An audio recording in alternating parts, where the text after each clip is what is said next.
When my daughter's wedding planner pulled me aside and whispered, "The groom's after her inheritance," I didn't gasp, panic, or freeze the way she clearly expected me to.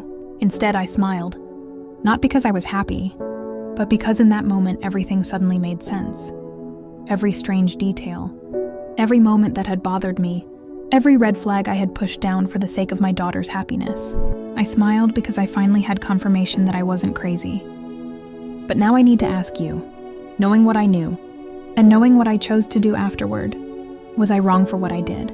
Tell me honestly, would you have done the same thing if it were your daughter?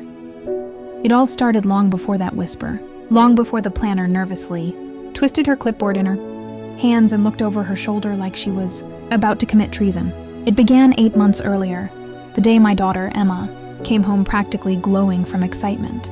She burst through the front door, the hem of her floral dress catching on the rug, laughing breathlessly as she said, "Mom, I met someone."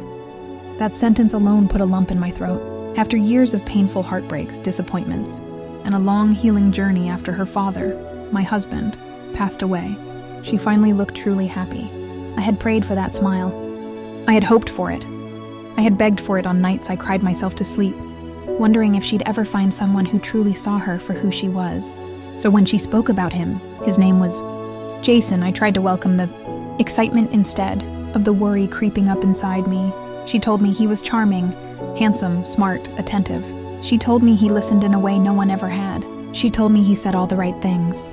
And in hindsight, that should have been my first red flag, because people like him always know exactly what to say. I met him for the first time a week later. He showed up for dinner wearing a crisp shirt and a watch that was clearly expensive. More expensive than someone in his supposedly humble job should be able to afford. He brought flowers not for Emma, but for me. That was red flag number 2, but I pushed it aside. I tried to see him through her eyes, to give him the benefit of the doubt. I told myself I was being overprotective, and then the conversation began. He talked a lot. Too much, actually. Every story seemed rehearsed. Every reaction seemed calculated. He laughed too hard at small jokes, complimented too often. Even when he turned to Emma, his praise felt performative, like he was acting out the role of a devoted boyfriend instead of simply being one. But Emma was beaming, so I stayed quiet. The next few months went by and they moved fast, too fast. Within 4 months, they were engaged. I remember the night she told me. She ran into the living room holding up her hand, screaming, "Mom! Mom, he proposed!" The ring was huge, suspiciously huge, bigger than anything someone with his financial background could afford. I gently asked her if he'd mentioned where it came from or how he'd paid for it, and she brushed it off, saying he saved for years. Mom, not everything is suspicious. I wanted to believe that. I truly did, but something deep inside me kept tugging, whispering, "This isn't right." The wedding planning began, and let me tell you, he inserted himself into everything. Not in the sweet, supportive way. No. He wanted control. He wanted decisions. He wanted the perception of being in charge. When I offered to help financially, which I did only because Emma genuinely needed it, he was suddenly overly interested in budgeting, costs, assets, and fair contributions. He asked invasive questions about my finances in ways that made even Emma uncomfortable. And when she tried to gently redirect the conversation, he brushed her off. I started noticing a strange shift in her behavior too. She was quieter, more hesitant, less sparkly. She avoided eye contact when money came up.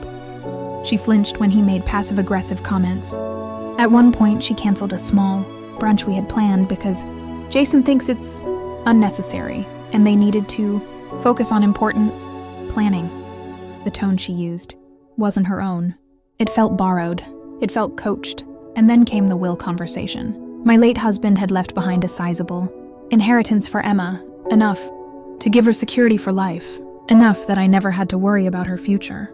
I had never disclosed the exact amount, but she knew it existed. One night, while I was serving tea, Jason casually mentioned, "I think it's responsible for engaged couples to talk about wills. Inheritances, future planning." My blood ran cold. The way he said inheritances wasn't neutral. It sounded hungry, almost greedy. I froze for a moment, but I played it off, asking him why he was bringing that up so suddenly. His answer? Just thinking ahead. It's important. But his eyes didn't match his words. His eyes were calculating. Even then, a part of me still wondered if I was reading too much into it. Trauma does that. Losing a spouse does that. You start expecting the worst. So I kept quiet. But fate didn't let me stay silent for long. And that's where the wedding planner comes in. This planner wasn't just some stranger.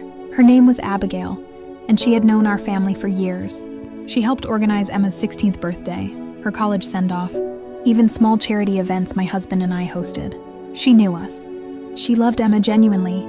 So when she pulled me aside on the day of the tasting rehearsal, I knew something serious was coming. She looked around, voice trembling as she whispered, "Please don't be angry at me for saying this. I can't keep quiet anymore."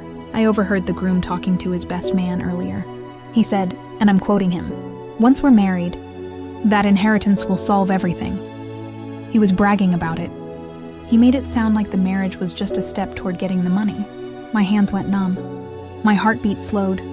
And then the strangest thing happened. I smiled. Because everything, every detail, every suspicion, finally aligned.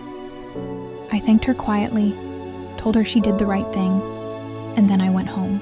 I didn't confront Emma immediately. I didn't accuse him outright. I didn't make a scene. Instead, I planned. And before I continue, I want you to understand the position I was in. Imagine raising a daughter through grief, through heartbreak, through years of rebuilding her life after she lost her father. Imagine seeing her finally smile again, only to suspect that the person responsible for that smile was using her. Imagine knowing that if you handled this wrong, she might resent you forever, or worse, stay married to someone who viewed her as a bank account. So that's where I was. That's the choice I had to make. Before I tell you what happened next, I need you to pause for a second and tell me, what would you have done in my shoes? The next morning, I invited Jason to coffee, just him and me.